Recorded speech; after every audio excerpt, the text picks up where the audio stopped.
आदाब, नमस्कार। बातें मुलाकातें में आपका स्वागत है। मैं हूं आपका होस्ट मोहम्मद अफजल खान। क्या चंगेज और हलाकू जो थे मुसलमानों के लिए अल्लाह की तरफ से भेजे हुए एक कहर थे, अजाब थे? ये ऐसा इसलिए बता हो रहा है, कुरान की एक आयत है जिसका मतलब है, अगर तुम अल्लाह के बताए रास्ते से भटक जाओगे तो हम तुम्हारे ऊपर एक जालिम कौम मुसल्लत कर देंगे। 13वीं सदी में जिस तरह का मुसलमानों का कत्ले आम हुआ, इतिहास में इस तरह का कत्लेआम कभी नहीं देखा गया। 13वीं सदी में एक तातारियों शक्ल में एक अजाब आया और मुस्लिम दुनिया में उठा और शहर के शहर, क्षेत्र से क्षेत्र, मुल्क का मुल्क खत्म हो गया। मरने वालों की संख्या इतनी थी कि आप उसे जोड़ नहीं सकते हैं कि कितने मुसलमान मरे। जिस तरह का अजाब मुसलमानों पर तातारी या मंगोल की तरफ से आया था, उससे लगने लगा था कि दुनिया में मुसलमानों का सफाया हो जाएगा। मगर इतने होने के बावजूद इस्लाम फिर एक बार मजबूती से उठ खड़ा हुआ और पूरी दुनिया में छा गया। मुसलमानों पर अल्लाह की तरफ से तातारियों की शक्ल में जो ये अजाब आया था, ये 1218 में आया था। उस वक्त मुस्लिम बादशाह या खलीफा जो थे, वो अय्याशी में, भ्रष्टाचार में और आपसी दुश्मनी में लिप्त थे। उस समय तक चंगेज खान एक शक्ति के तौर पे उभर चुका था और वो मुस्लिम बादशाहों से दोस्ती चाहता था। इसलिए उसने ख्वारिज शाह के से दोस्ती बढ़ाने के लिए उसने एक राजनयिक दल भेजा। मगर इस ख्वारिज शाह की बेवकूफ़ी कहे कि उसने चंगेज खान के भेजे हुए सभी डिप्लोमेट को के 400 जो सदस्य थे, उनका हत्या करा दी। उसके बाद चंगेज खान ने कहा कि अब मैं एक भी मुस्लिम मुल्क और मुसलमानों को नहीं छोड़ूंगा, और इस तरह वो हमला करने के लिए निकल पड़ा। और उसके बाद पूरी दुनिया ने देखा कि किस तरह मुसलमानों का कत्ल आम हुआ, और चंगेज खान द्वारा मुसलमानों के अगर उनकी लिस्ट बताई जाए तो आप देखकर चौंक जाएंगे। कुछ मैं लिस्ट आपको बता रहा हूँ।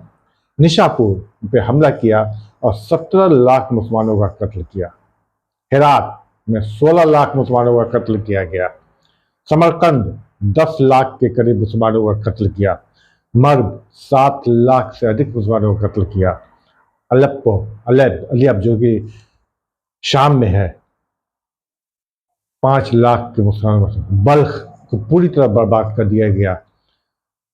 खिव को पूरी डिस्ट्रॉय कर दिया गया। हर्रम को पूरा डिस्ट्रॉय कर दिया गया। ये कुछ लिस्ट है।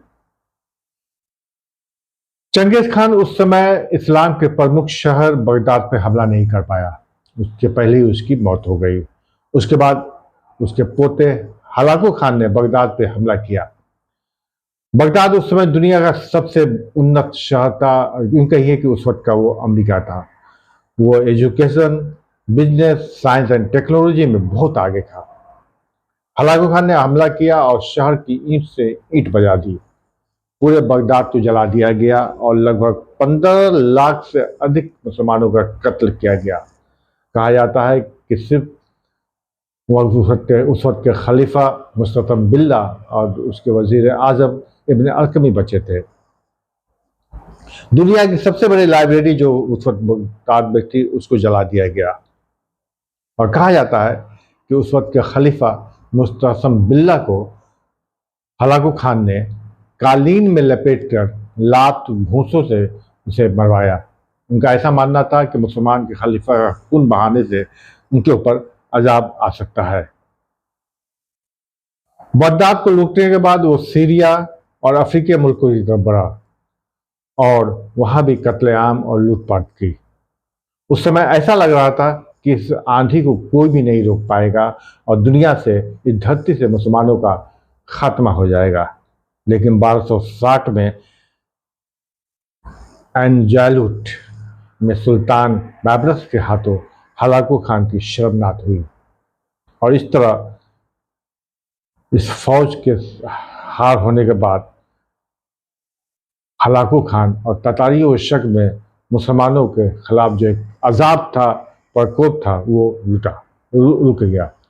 13वीं सदी में जिस तरह का अजाब मुसलमानों पर चंगेज और हलाकू की शक्ल में आया था, ऐसा इस्लाम के 1400 साल इतिहास में कभी नहीं आया। अगर आप इतिहास देखेंगे और आप अल्लाह की करिश्मा देखिए कि जिस मंगोल के आक्रमण से लग रहा था कि इस्लाम का सफाया हो जाएगा, धरती से इस्लाम का खात्मा हो जाएगा, उसी हलाकू खान के पोते ने इस्लाम कबूल किया और इस्लाम को आगे फैलाया। और देखिए कि आज वही इस्लाम जो कि एक वक्त में लग रहा था कि दुनिया से इसका खात्मा हो जाएगा, लेकिन अल्लाह ने उसी खानदान से रूलर पैदा किए और फिर इस्लाम को इन्हीं ततारियों के हाथ से आगे बढ़ाया, जो कि मुग़ल और तुर्क की शक्ल में आपके सामने है। तो हम कह सकते हैं कि 13वीं सदी में एक ऐसा अजाब आया था, लग रहा था कि दुनिया से मुसलमानों का खात्मा हो जाएगा।